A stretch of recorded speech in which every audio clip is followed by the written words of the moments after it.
Alright, as of recently, I've been having a couple problems with my car. As you can see, it is an Audi. It's an A6 with the 4.2.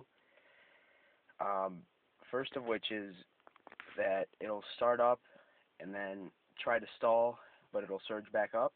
And the second problem is a strange whine upon startup. Lower the window so you can hear it.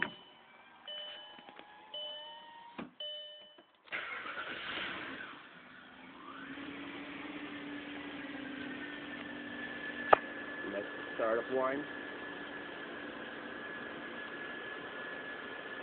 Not sure if that's normal or if there's something wrong with the engine.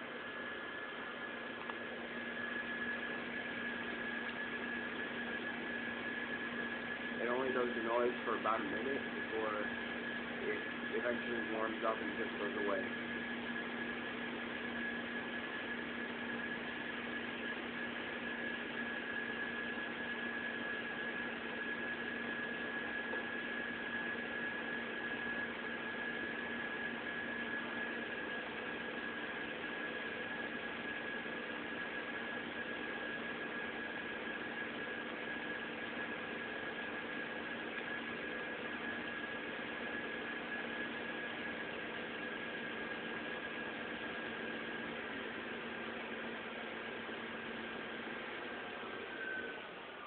Now it's gone.